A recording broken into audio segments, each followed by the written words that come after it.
Dudes and dudettes. This is episode 123 of the podcast, 123 of The Anxious Truth. Welcome back. Thanks for taking the time to be with me today. We're going to be joined by a special guest. You haven't heard from her in quite a long time. My friend Holly, coming to us from Mallorca. Today, we're going to cover a topic that I know a lot of people are interested in. Holly has direct experience with this. She has been generous enough to share her experience with us. We're going to talk about the use of benzodiazepines to deal with anxiety and using them judiciously, what happens when you try to come off them, all of that stuff. So we'll be joined by Holly in a second. Before we do that, I have to do my usual plug here for the book, The Anxious Truth, a step-by-step guide to understanding and overcoming anxiety, panic, and agoraphobia.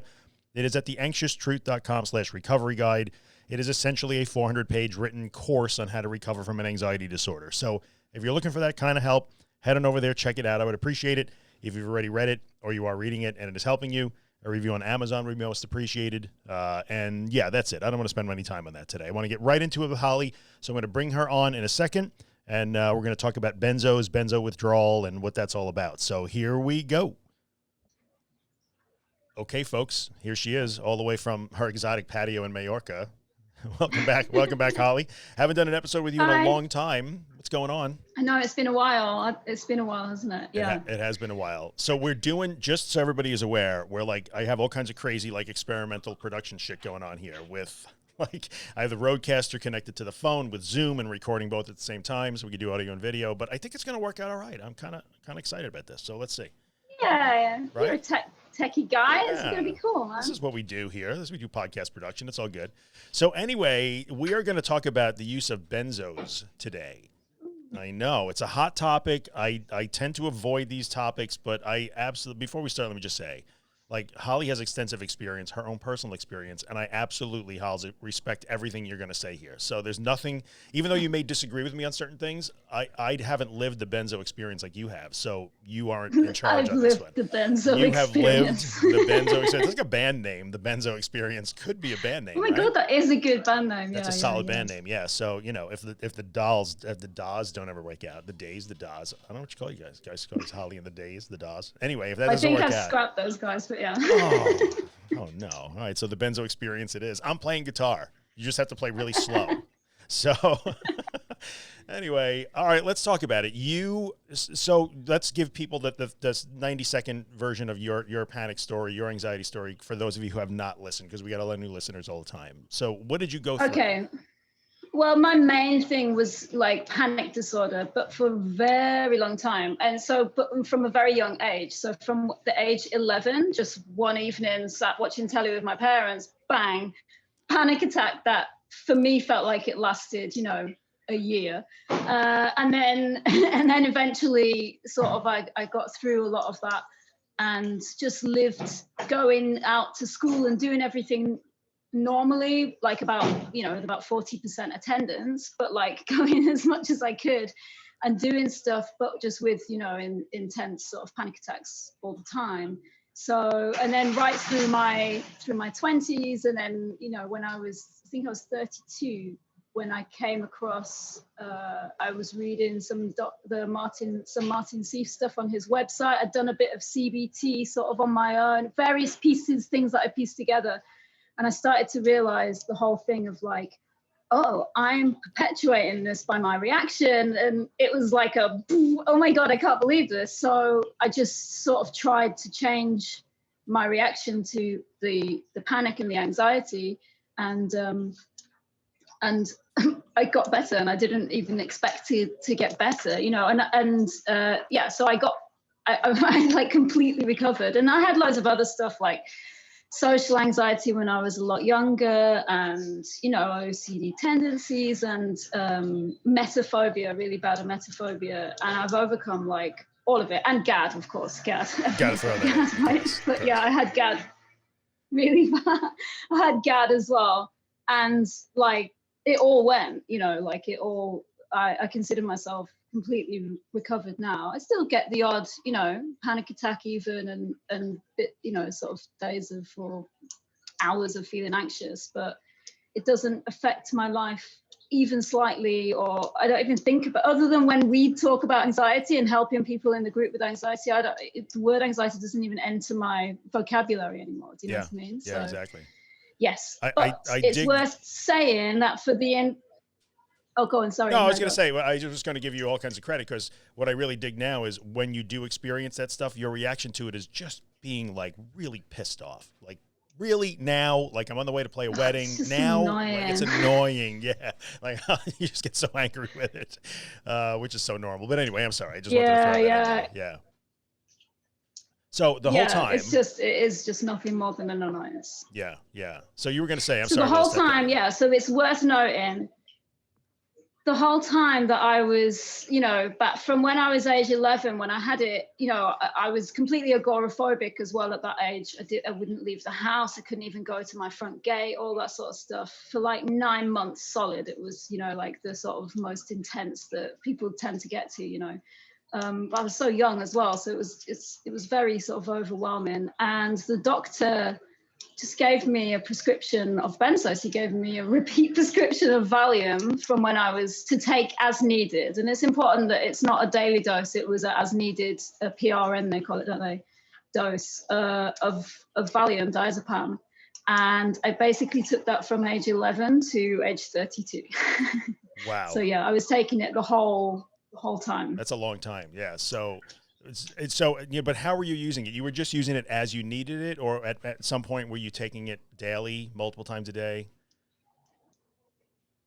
There was, it was on, it's such a long span of time. There were obviously a lot worse times and better times when I sort of felt a lot better and would take it maybe once every, the least I probably took it was like maybe with 4 days between, or maybe three days of not taking a tablet. That's quite extreme though. It was quite rare for it to be like that. It would generally be every other day or every day or multiple times a day. It depended. It really did depend. And there were times, I remember when I was at school, so when I was maybe like 14 or 15 or something, there'd be times when I was so exhausted from just being so tense, all the time, and just so sick of just constant panic attacks and anxiety, that I did occasionally get put on like a daily dose that was quite not a large one, but for me, the size it was and what I was used to taking would be like quite and I remember, so it'd be like I'd go to school every day, but on like,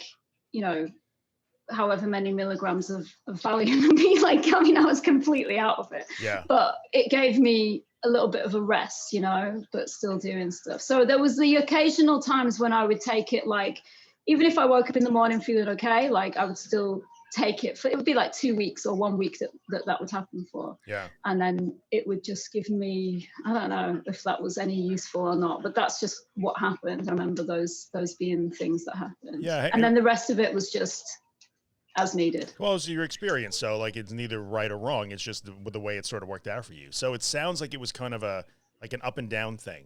Like in the times when you needed it, you took it a little bit more, and then that would give you a little bit of a break from the pressure of the symptoms, and you come down a little bit so you didn't have to take it as much. That's what it sounds like you're saying. I don't know. I'm extrapolating. Yeah, I guess.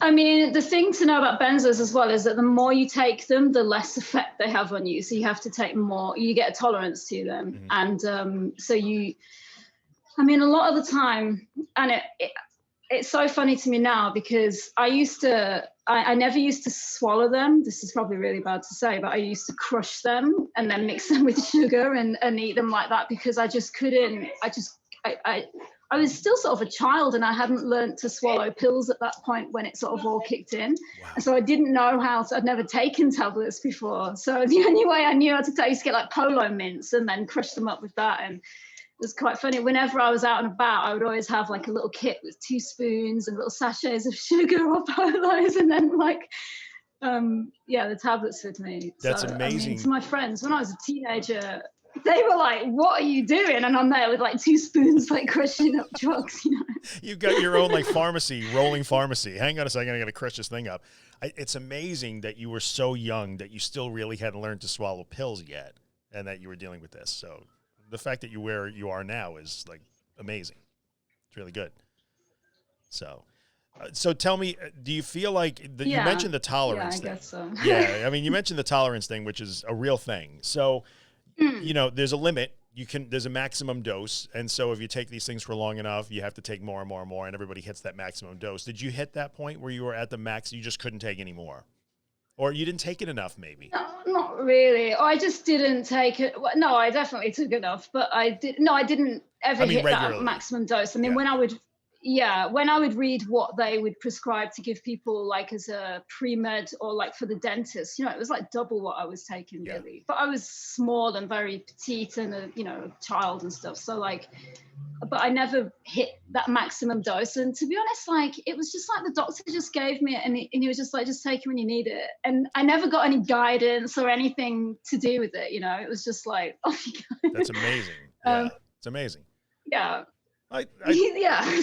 I mean, I think it's funny, we can address a little bit. We don't want to talk about this too much, but I think over time, especially over the last 10 years, here in the States, more and more doctors are reluctant to give people, it's become more of an issue. And I think that's because these are not opioids, by the way. Benzos are not opioids, but because of the opioid addiction epidemic here in the States, that stuff has come to the forefront. The fact that you wind up physically addicted to these things, there's tolerance, there's dependence. So doctors are much more likely to not want to give somebody a benzo now. But back then, that's only the last maybe 10 years here. Other than that, it was just, here you go, take these. This is what you do. Just take this every day. Yeah, it was the same, because my dad had been given the same, and he'd been on it for years. My nan had taken it for like 70 years or something. Do you know what I mean? And it was like just this thing that people took and stuff. But I had a really scary experience with that, because I went to the doctor about something else, and it was a different doctor to my normal doctor. Just when I was about like 28 or something like that.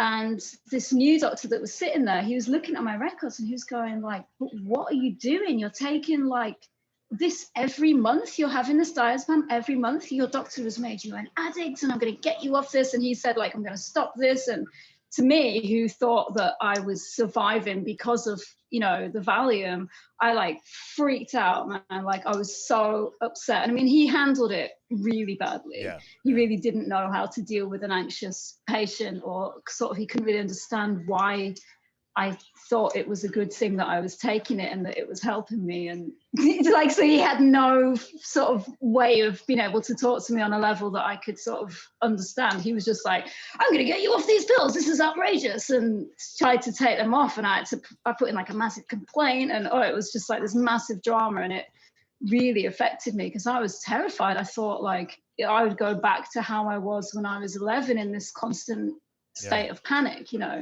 whereas at least, I mean, it's worth saying as well, if you don't know, like after my teens and everything through my 20s, I was like, I was living in London away from home. I was traveling all around the world. I'm a musician. I was playing gigs. I was flying here and there and everywhere and doing all sorts of crazy stuff. I wasn't letting the anxiety hold me back in any ways, but it was just really tough because I was having panic attacks everywhere I went, everywhere and anywhere, on stage, off stage, before like in the anticipation anxiety of everything. It was just horrible. But I thought that, so, because I was doing all this stuff, I was just like popping Valium thinking like, well, it will give me the courage to get out there and do the stuff. So, and maybe it did, maybe I would have just stayed at home, but I didn't know any better at that point. I didn't have the information, You had many years of, so I just, your approach was just, I'm going to just power through this and like tranquilize myself as needed to do what I got to do. So, yeah, I mean, understandably. So when the doctor says like, hey, we're taking this stuff away from you, it's poisoning you, that's got to be terrifying. Like, wait a minute, how am I going to live without this? I understand that. That would be terrifying. Yeah. So you get to the point where like, terrified. a little later on, then you start to discover that there's a new way to deal with this problem, or maybe understand what the problem is a little more. And I know you worked with Marty Seif, and, you got a lot out of him. And, you and I met probably, I don't know how long after that. Wasn't you and I first crossed paths? Yeah, it was very close to that. I'd sort of been, like piecing together a few bits and pieces. And then I was still really struggling with anticipation. And I Googled anticipation anxiety and came across Martin Seif. And I emailed him, and he was really kind and just emailed me back, and just sort of really helped me. And in that time, I thought, because I'm one of these people that I just never spoke to anyone about it. Like, my closest friends didn't even really know I had an anxiety disorder. Mm-hmm. You know, I'd be like having a panic attack in front of them and they didn't know, and I wouldn't tell them, and I would just like, don't make a fuss, like don't make a scene, you know. And so it was kind of a really big deal for me to, in the end, I was just like, I wonder if there's like support groups for people that have this. I didn't even realize other people particularly had this, you know. Right. And then I looked on Facebook and found a panic disorder support group, which was the one that you were admin Yeah, I was in. of. Yeah. Dan's one, yeah. And so I joined that, and I remember seeing some, because I mean it was sort of a nightmare, and I was just like, oh my god, what is going on in here? Because it was a very big group, very noisy, you know. It's not like your group, our group. It was just people talking about symptoms and you know, that sort of wallowing in the, god, isn't life awful with panic disorder? And I was just like, oh my god, you know. And actually, in some ways I was just like, well, I feel like I'm doing okay, you know, like I'm getting out and doing stuff, but it didn't give me any hope of like, well, no one here seems like they've recovered, or you know. So right. It was quite scary. And then I remember seeing some of your comments and being like, oh, hang on, he's saying what I've been hearing about. And yeah, and so I sort of met you through that, and you confirmed all that stuff that, you know, Marty Seif had been talking about and the stuff I've been piecing together. And I just remember seeing especially one comment from you that was like, having a panic attack isn't the failure. That's not how we judge the progress of getting better. It's only ever how you react to it. Because I was still, you know, even when I was recovering, obviously I was still having panic attacks. Yeah, of course. And I kept thinking like, oh, this means, you know, I'm not getting better. And then it was like, oh yeah, because it seems so obvious to me now. It seems so obvious. And at the time it was so sort of overwhelming, all the information, and trying to sort of remember what to do in the moment and all that sort of stuff. And so that's how I met you. And then I got better, and then I became an admin as well with you. And I remember we became friends, and there you go. So I mean, for me, you know, and look, that was a couple of years ago. We know each other a little while now, but my memory seems like you were fast. You're a fast learner. You discovered the concept, like, oh, I get this now. You latched onto it, you did the work, and you really improved really quickly. But let's go back to benzos here. So you find this new way. Dr. Seif starts to help you. You join the panic. You and I become friends. You're doing the work. You're progressing. Where does the Valium fit into that? Are you still taking it? And what was the process of stopping it? Like how long? How did you do that? Yeah, well, right then, bang when I joined that panic disorder group, because I remember going through the withdrawals and, you know, all the tapering and stuff then. So I basically tapered myself again. Like, I probably did this wrong. I didn't speak to a doctor. I just did it all on my own. So I would never particularly advise anyone to do that. Like, you probably should talk to the doctor, but I didn't do that. But I was, you know, I wasn't at that point in my life. I wasn't particularly taking, I was in quite a decent place. You know, I still had panic disorder, but it wasn't like the extreme that it had been at some points. Right. So I wasn't taking it like to the extreme that I had been before necessarily. And so I used the method of how to change your reaction to like the surrendering thing. Right. I incorporated that into my benzo use. So basically, before, every time I felt anxious and it was spiraling towards a panic attack, I would be like, right, Valium, get the spoons out, crush it up, stick the sugar in, and I would, you know, feel better enough to sort of carry on and eventually. And I remember my doctor saying to me, as he wrote out my new prescription, you know, to give me another year's worth of Valium, he was like, you know, every time you take a tablet, it's not really teaching your brain a lesson. And I was like, what? And he was just like, because, you know, it's fine that you're taking it, but you're not learning anything. And I just remember thinking, like, what is he on about? Like, that is such a strange comment to make. And what he meant was that your brain's not learning that it would go away anyway, and that the tablet, although it might make it go away faster or whatever, and then tranquilize you, it doesn't actually, your brain's not learning a lesson, and you're doing that reinforcing. So every time I would take a tablet, I'd be like, oh my God, the anxiety, take a tablet because this will save me from the anxiety.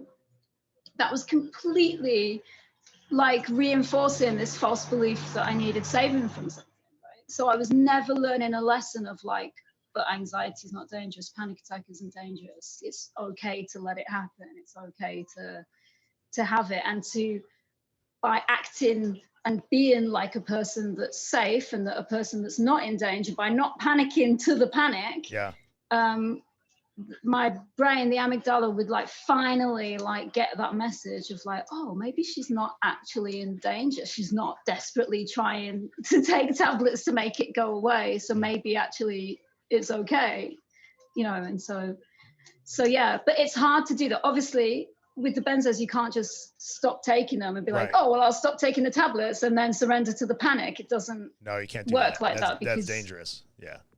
Yeah, it's like literally dangerous. You can't do it, and because of the withdrawals, right? So what I did was I decided to.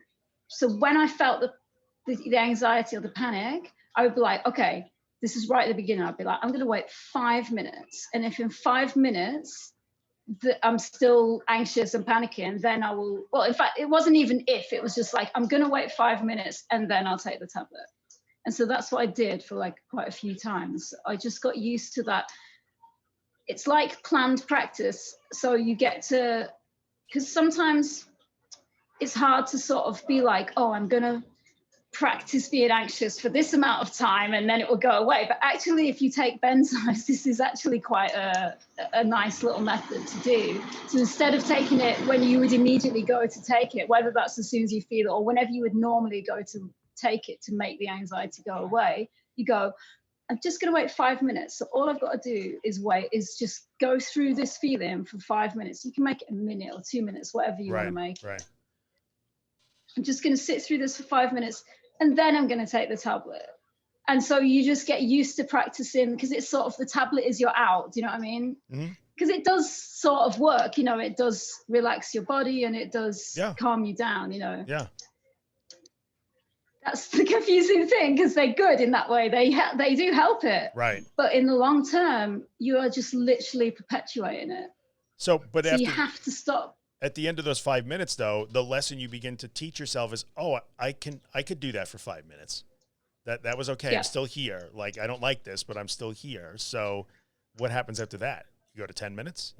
So then you go to 10 minutes. Yeah, exactly. Okay, so, I'm going to take the tablet. Wait a minute. I'm going to set the timer at 10 minutes and I'll take it in 10 minutes. And then that would happen. And so then you learn to sit with it for 10 minutes and, you know, try and just really like feel it, you know, try and really surrender to it. Don't try and, you know, and all those little safety behaviors that go along with it that we talk about. But I would wait 10 minutes and then take the tablet. And then, you know, it would be 20 minutes and then half an hour. And what's amazing is when you start getting to the half hour mark, I mean, you completely forget about it. Right. Are you even thinking about it? Half an hour goes by. Right. And then you're like, what's that timer for? Oh, shit. Oh, that's right. I was going to take that. Yeah. You just forget, right? I totally get that. But so what's interesting about that is you can make a lot of progress in dropping the number of tablets that you're going to take, because you're not taking it it's not a rescue tool anymore. But you still can't just stop taking it. So did you ever find a time when, like, well, I'm doing 20 minutes, I'm doing a half hour, I don't need it in the rescue sense, but I still have to take it in the morning, you know, for the next few weeks or whatever it is, the next couple of months, whatever it was? Yeah, exactly. So I'd be like, well, I'll just have to take it. So sometimes after that 20 minutes, I just feel, okay, well, I'll either take it or just that night going to bed, just like, oh, might as well have a good night's sleep, take it then, whatever, because you have to still take it. You can't just drop it because, it kicks in pretty quick as well. You can feel it coming on, the withdrawal. And symptoms. that's a physical dependency. That is a real actual physical dependency, and it's nasty. Like benzo withdrawal can be very nasty. So you have to be super careful with that.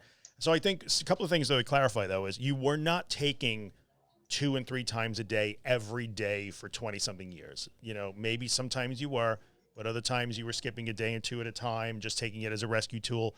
So you were not necessarily in the situation of somebody who has reached the maximum dosage. They've been taking it for 12 years, 2 and 3 times a day, every single day.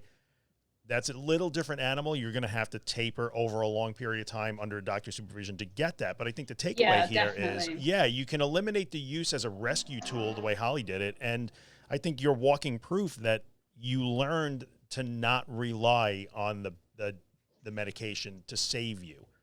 And I think people still have that thing like, well, no, and here's what kills me sometimes. Like, well, I'm just going to take it for the rest of my life. It's like, I wouldn't be able to get through without it. And then when you point out like, well, you're at a tolerance level, so it's actually not helping you. You're still having panic attacks. You're still having them. You're still, right. Were you that person? That person. Yeah. I was just like, well, I'll just take them for life. But I mean, cause I did the whole sugar on the spoon thing. It would get to the point where I would, as soon as I tasted that taste on my tongue, I would instantly feel better. And I started to think, it doesn't work that quick. Brains are amazing. Like our brains are so stupid, but they're also amazing at the same time. That's funny though. Like, oh, it's all good. Yeah. So it totally had this like placebo effect as well, where I was just like, wait a minute, like it doesn't work this quick. So like, it's not like that's what my doctor said. He said, you're giving too much credit to the tablet instead of like just letting it go itself. You're giving the credit to the tablet instead of yourself, and your brain's not learning that lesson. Yeah. I just didn't understand what he meant. Just curious, was that the doctor that had originally prescribed it all those years ago or no? Yeah. So did he changed his tune over time, you think, or no? A little bit? No, it annoys me more that he understood that it was prolonging it and perpetuating it, but he still was happy to write it. I don't know. Yeah. He was still right. He was like, there you go. But you realize that you're giving all the credit to the tablet. And I was just like, no. And now I'm just like, why didn't you explain it to me? Right. Or tell me more. Can you send me somebody who can tell me more then? Don't just give me the prescription. No, that's another story. Drop a hint. We'll do another one on that one, I guess. But so did you deal with withdrawal symptoms, the benzo did you have to deal with those? Again, I'm no expert on this. I've known enough people who've gone through it. There's almost no way to avoid it. You're going to deal with some of that. I don't know anybody who's gotten away with, it was just nothing. It was no problem. Like, no, there's always something. No, definitely. But I think because I was so in the zone of like changing my response to anxiety, I was like, almost like, come on, bring it on. Like, here's the withdrawals. I can learn to deal with anything, like whatever it is. So it was interesting. It was like, because it was very anxious sort of time, going through the withdrawals. And, those kind of weird symptoms, like this very weird sort of rustling sounds in my ear and just this absolute sort of sobriety, like just not being sober, but like more than sober. That's what it felt like. Like you're just so aware of everything, and sounded so loud. Because I guess like, I don't know, it feels like you've been so sort of suppressed for so long with it.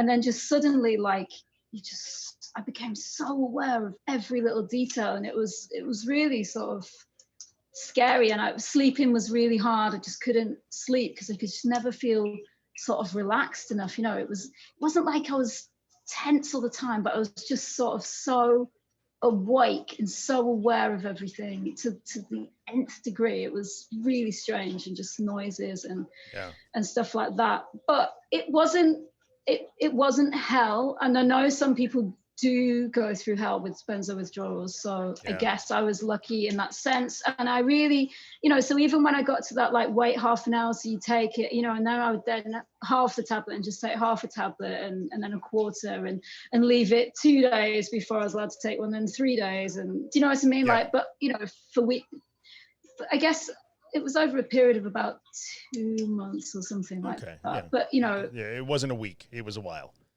Oh, yeah.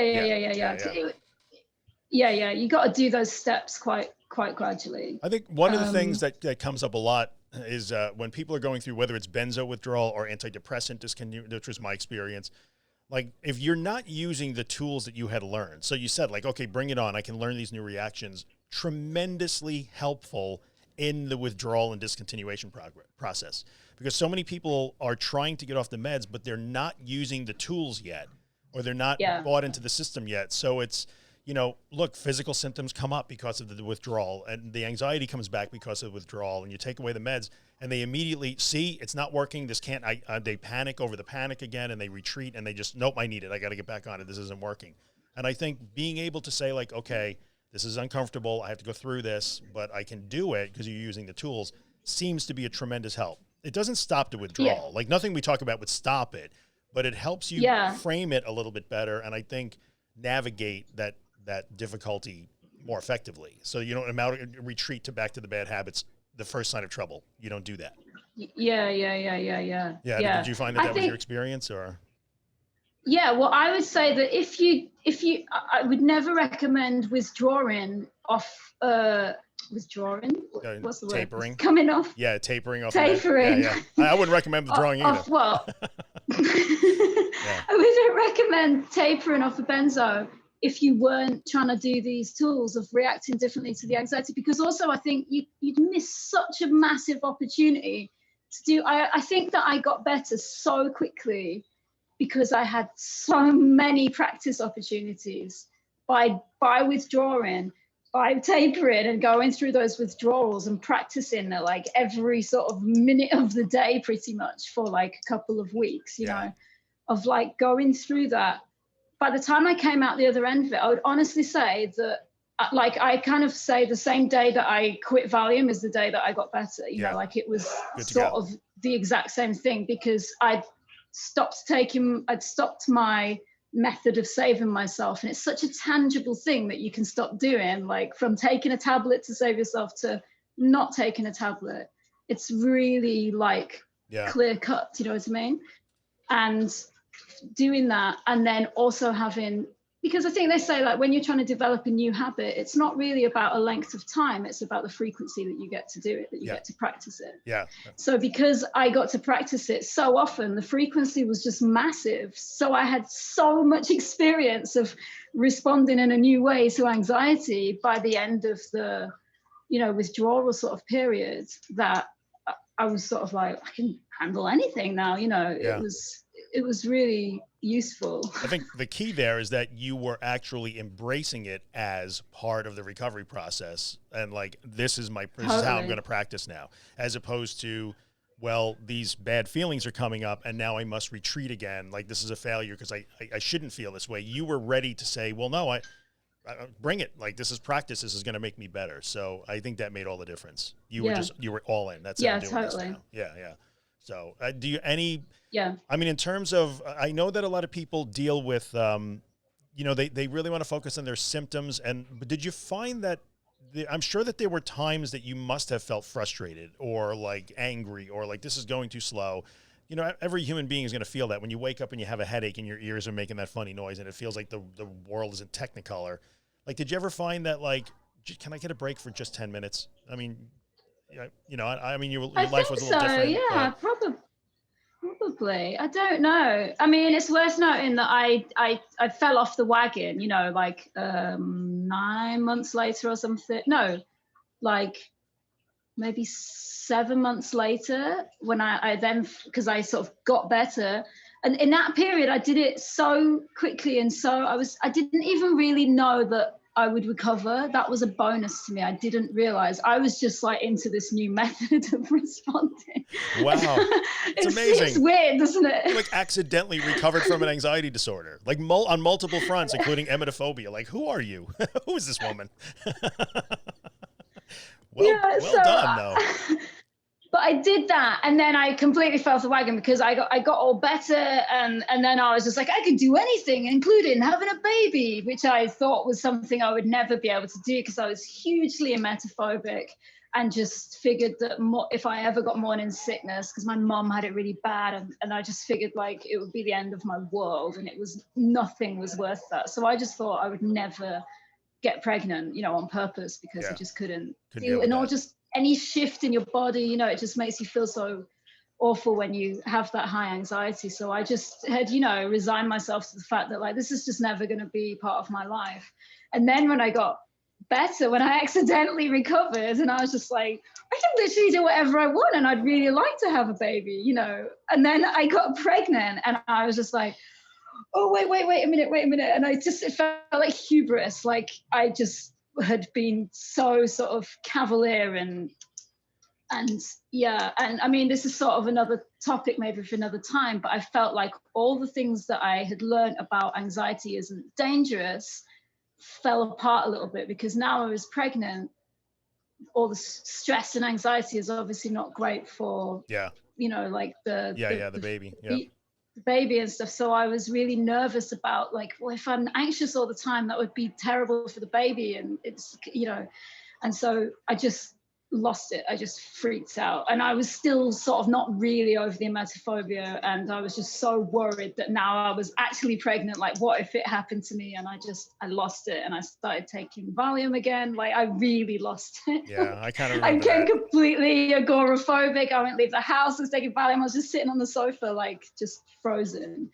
You had kind of the, like, a classic, like, award-winning setback or relapse that people would call it that. But you also had one of the shortest relapses in recorded history of mankind on planet Earth. I remember talking about it with you. As soon as I started, I was just like, what do I do, Drew? And, the doctor told me I've got to stop taking Valium because I'm pregnant as well. So that was like another factor that I then had to factor in. And I was like, oh, God. And you were just like, just do the work again. Yeah, do what you know how to do it. And so you did. Like, okay.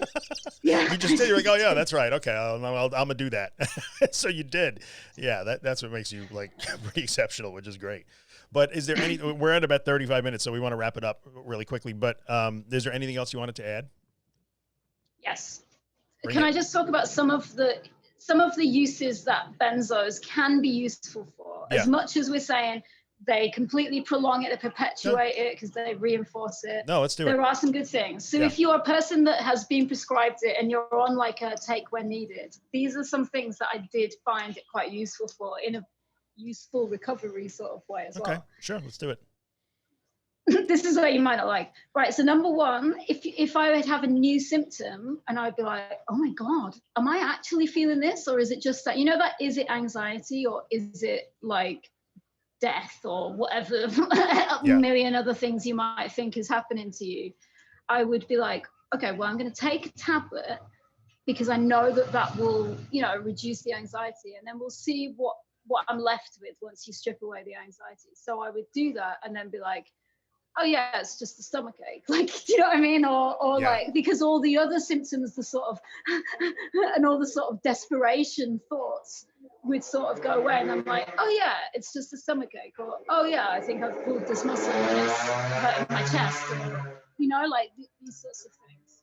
Or it would just go away. And I'm like, oh, right, so it was anxiety. Right. Right. It's not like this thing that's there all the time, no matter what you do. You could use the benzo to take away the uncertainty. Like, this is going to show me that it's either anxiety or it's I actually do have a stomach ache. I have the flu. I have something, whatever. Yeah. Cool. Yeah. That makes sense. Yeah. So that was quite a useful thing. And then also just the, like, for me, like, when I was having such a bad time and you're so wound up, and especially when you can't sleep. Wow. We're waiting for some sort of tremendous vehicle to go past on Holly Street. It's like a tiny little, like, Vespa. Like a military tank. Anyway, so you were saying when you're just, like, overwhelmed. Yeah, just like, and needing, I don't know about you, but when I was, like, really overtired and hadn't slept much at all because of anxiety, like, I would take it sometimes to help me sleep, and it really does help. Made a difference, sleep, right? And it would give you enough to rest, so you can then just have that slightly clearer head to be like, oh yeah. And especially I guess, like, if you're working on the recovery method, like, you don't want to be doing that all the time, but I really don't think that there's anything wrong in using it as this, like, super occasional tool of, like, I just need a rest, because it's so hard to think straight and remember what to do and try and, like, put it all together when your brain is just so tired. You know what I mean? Because you've just been so tense all the time. Oh, that makes sense. So it can be nice to just give your body that break, and then you get a bit more clarity on things. Yeah. Okay, now I've got the strength to do. I do that. No, that actually makes perfect sense. I wouldn't argue with that at all. That's a thing you do once in a while. There's no harm in that, and yeah, I get that. Yeah. Totally. And then the other thing is, I was very underweight when I was younger, and with anxiety I would be like, I can't eat anything. And like the same as sleeping when you're very undernourished, and if you are underweight, you know, you have to be sort of careful as well that you're not sort of, so I would sometimes take a Valium so that I could relax enough to eat something, you know, to be able to feel some kind of, not appetite even, but just to be like not completely repulsed by the idea of eating food, to just relax enough and then eat, and then you'd feel better anyway. So then it wouldn't be like, oh, I have to take a Valium every time I eat. It would be like this super occasional, like, again, just like, I just need a break from this relentless thing. You take it, it's like a little break, and you eat some food, and then your body's like nourished, and you can think straighter again, you know, like you can think clearer. So I do think, again, like the sleeping thing, if food is a big problem for you, it's not going to be for everyone, but some people really worry about it and really don't eat enough, you know, and sort of that can be an issue. And I did find that a useful tool again, you know, like, so it can't, like, I just think that it can be used as a tool, like quite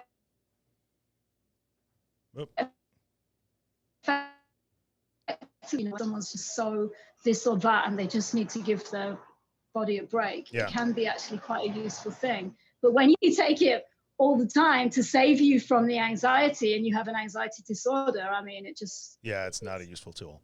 I think it's keeping you completely stuck in it. Another place I've seen people get confused sometimes is things like those like occasional things that you don't have to do very often. A lot of people are like, flying is a big thing that comes up a lot. Like, well, you know, I'm trying to get off the benzos. I haven't taken one in so long. I'm down to, you know, one tablet every 2 days or something like that. I have to fly. I'm terrified to fly. Okay, take it. It's okay. Like, I think a lot of people, like, you know, you don't have to fly every day. It's okay. You may choose not to take it because you want to look at that as a learning experience, and that's totally fine. But you don't have to get on a plane every single day. Maybe if you were flying every day, you'd probably want to learn how to fly better, but you're a pilot, then maybe. Right, then maybe don't get all Xanaxed up before you fly. But I think, you know, sometimes you're right. I would agree with you. And, you know, there's nobody more anti-med than me. But yes, there are judicious, like, useful ways to use these things as tools now and then. I have no problem with any of that. And, like, if you're worried because, well, I think I'm going to have to take you know, I want to take a Xanax or whatever to get on a plane and fly for 3 hours, okay. Or take a half of one. Or wait 10 minutes into the flight, and if it's just unbearable, go ahead. Because this is not going to, you know, just you don't have to suffer. take what you want. Right. Yeah. Some people are just like, you know what? I always go with the John Lennon song, you know, whatever gets you through the night, whatever gets you through the whatever night. gets you through the flight. All right. Yeah, and whatever gets you through the flight. Really, like, some people look at a flight too, not that we get too into flying, but like, hey, this is 3 hours or 4 hours in a plane. I can't do anything anyway. I'm going to be bored. So I'll take it. I'll sleep. It will be an opportunity to rest. I'll get a break. Like, okay, that's fine. There's nothing wrong with that. I'm not going to tell you not to do that. So there you go. And I don't think people that are trying to come off benzo should see it as, I see sometimes people in the group, like, they make such a big deal out of like, oh, I took one and now I feel like such a failure. And it's just like, dude, it's fine. Like, I took it for 22 years and I still got better. It's fine. Like, you can take another one and it will give your body a break or whatever, and then it's fine. Just try and remember the next time to, do you know what I mean? Like, it doesn't have to be this big, like, I must never take a benzo, or do you know what I mean? Like, it really can be like it's just not that big a deal. It's just the fact that if you take them all the time, you are keeping yourself stuck in that, you're reinforcing it. But it's no different to someone that's failed because if you're used to taking them all the time, it's no different to someone that's failed because they took a load of mints and water with them or something that they thought was going to save them. Same exact thing. In the end, same exact thing. And you're right. We do see that all the time. It's just a safety behavior. Like, I failed. I'm so, you know, I'm ashamed of myself. Like, you don't have to be ashamed of yourself. Like, okay, just sit and say, well, what did I learn from this? And maybe next time try the 5-minute trick or the 10-minute trick. Like, there's always a way to learn from everything we do in recovery. So that's a really good point. Thank you for bringing that up. People beat themselves up bad over that. I don't know why. So you can learn. Yeah. And another thing that you can also do if you're trying to sort of like do the recovery thing from them is if you're like planning to go somewhere and like you always take them with you, you can practice, you know, leaving them at home or, you know what I mean? So you don't like, so if you know you're going to be gone for like an hour at something, you can be like, or whatever stage you're at, you know, you're going to be at somewhere for 20 minutes. You can be like, do you know what? I'm going to leave the benzos at home because let's face it, they take a while to work anyway. So taking them in that instant within that 20 minutes isn't going to really make a difference anyway. So you can practice like leaving them at home or leaving them in your car or whatever, you know, like when you're going out and about places. Where I really realized that I was so over them when I just didn't take them with me. And when I remembered, I wouldn't be like, oh my God, I'd just be like, yeah.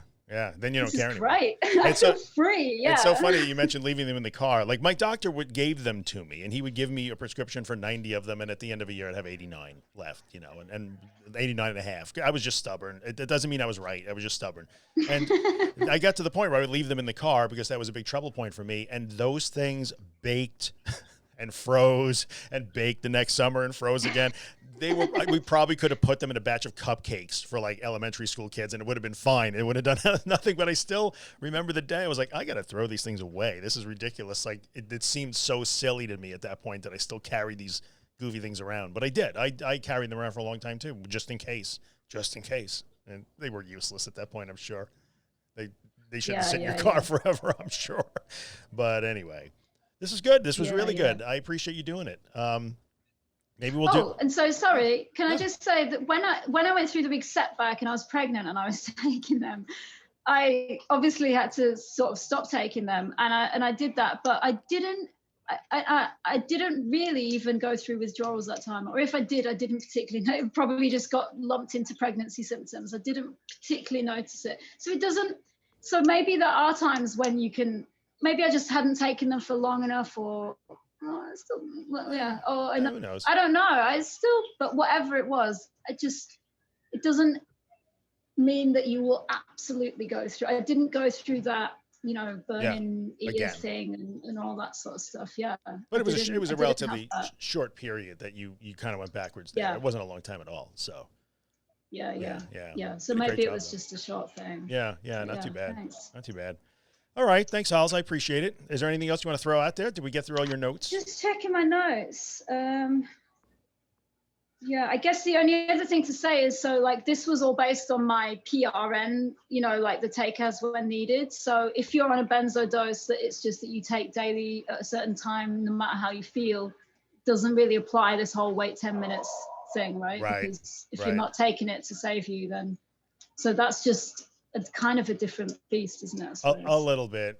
So for somebody who is taking it every single day, you know, 2 and 3 times a day, that's just the way it is. And the doctor is, you know, told you have to keep taking it. Just recognize the difference between you have to keep taking it for your anxiety and you have to keep taking it to eliminate to not go into withdrawal. It is different. If you're on the max dose every day, twice a day, 3 times a day, whatever it is, you're going to have to work with the doctor and intentionally start to cut that down slowly over time. But I would end the conversation with just another reminder that, like, don't do that and expect that, like, well, I just don't feel like taking them anymore, so I'm going to taper and everything's going to be great. You're going to have to do the work. So, like, get comfortable with the stuff we're talking about, learn it, start to work on it, and then maybe think about getting off the meds.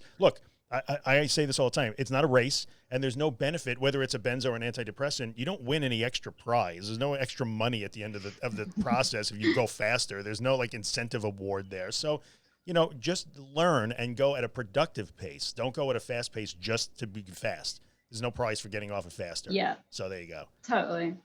All right, guys. I agree. Well, Hollis, thanks for joining us from your lovely patio. I appreciate it. And thanks you guys for listening. Man. I'm going to, hey, you know this guy. Little Ben Drake on the way out. Yeah, nice one, Ben. Yeah, so Ben and Holly have become friends, my 2 musician friends. I love it. So anyway, I'm going to ask you guys, as always, if you're listening on iTunes, to rate and review the podcast. If you're loving it, then that helps other people find it.